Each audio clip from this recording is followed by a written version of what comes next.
सफलता के लिए दर्द सहना सीखो।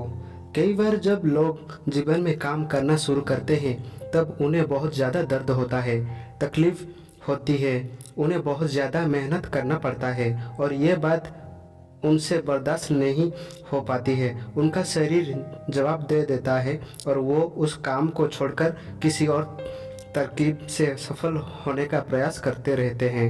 लेकिन याद रखिए, इस प्रकार से कोई भी व्यक्ति जीवन में सफल नहीं हो पाता है। याद रखिए कि सफलता का मार्ग मेहनत, दर्द और तकलीफ से होकर गुजरेगा और ये आपको सहना ही पड़ेगा। तो इसके लिए आप हमेशा तैयार रहिए। तो चलिए इस बात को एक कहानी के माध्यम से समझते हैं। एक बार एक मूर्तिकार अपनी छीनी और हथौड़ी से एक पत्थर को भगवान की मूर्ति का आकार देने का प्रयास कर रहा था। जैसे ही वो छीनी पर अपना हथौड़ा चलता, वो पत्थर चिल्लाने लगता और कहने लगता कि ये क्या कर रहे हो, मुझे इतना मार क्यों रहे हो, मुझे बहुत दुख हो रहा है, तकलीफ हो रही है, पीड़ा हो रही है, मुझे अपने हाल पर छोड़ दो और यहाँ से चले जाओ। मूर्तिकार ने उस पत्थर से कहा, मुझे बहुत अच्छे से पता है कि तुम्हें बहुत ज़्यादा दर्द हो रहा है, तकलीफ हो रही है और तुम बहुत ही ज़्यादा पीड़ा में हो। लेकिन यदि आज तुमने इस दर्द को नहीं सहा, इस तकलीफ को नहीं सहा, तो जीवन भर तुम यही इसी प्रकार से पड़े रहोगे। मुझे पता है कि तुम में आगे बढ़ने की अपार संभावना है। तुम एक बहुत अच्छे पत्थर हो, लेकिन यदि तुम इसी प्रकार से रहोगे तो कभी भी आगे नहीं बढ़ पाओगे। इतना कहकर मूर्तिकार औजार उठाए ही था कि पत्थर फिर से चिल्लाने लगा, गिड़गिड़ाने लगा, विनती करने लगा कि मुझे अपने हाल पर छोड़ दो। मुझे पता है कि जीवन के लिए कौन सी चीज़ सही है और कौन सी चीज़ गलत है। मुझे बहुत ज़्यादा दर्द हो रहा है। अब मैं इस तकलीफ़ को बहुत ज़्यादा नहीं सह सकता। मैं जिस हाल में हूँ उस हाल में छोड़कर मुझे तुम यहाँ से चले जाओ। उस मूर्तिकार फिर से उस पत्थर को समझाने की कोशिश की। ज़्यादा अधीर मत बनो और अपने सब्र को बनाए रखो। थोड़ी देर और इस दर्द को सहो।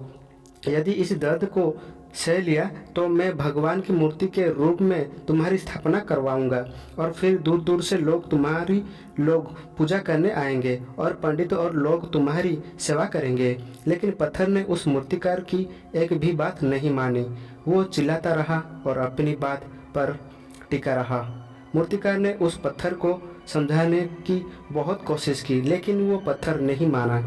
अब मूर्तिकार भी थक चुका था और वो उस पत्थर को छोड़कर आगे बढ़ गया और थोड़ी ही दूर जाकर देखा कि एक और बहुत ही अच्छा पत्थर वहाँ पड़ा हुआ है।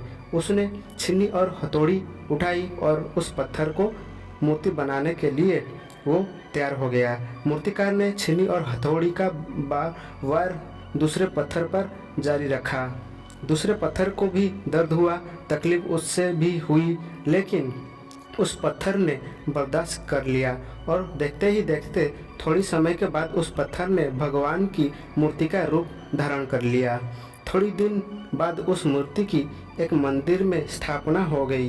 धीरे धीरे करके लोग वो पूजा पाठ करने आने लगे। लोगों की मन्नतें वहाँ से पूरी होने लगी और वो मंदिर बहुत ही ज़्यादा प्रसिद्ध हो गया। अब धीरे धीरे करके दूर दूर के गांव से लोग वहाँ पूजा पाठ करने आने लगे। फिर एक दिन उस पत्थर को उसी मंदिर में लाया गया और उसे एक कोने में रख दिया गया। अब लोग आते और उस पर नारियल फोड़ते। ये कोई और पत्थर नहीं बल्कि वो पत्थर था जिसने दर्द को नहीं सहा था।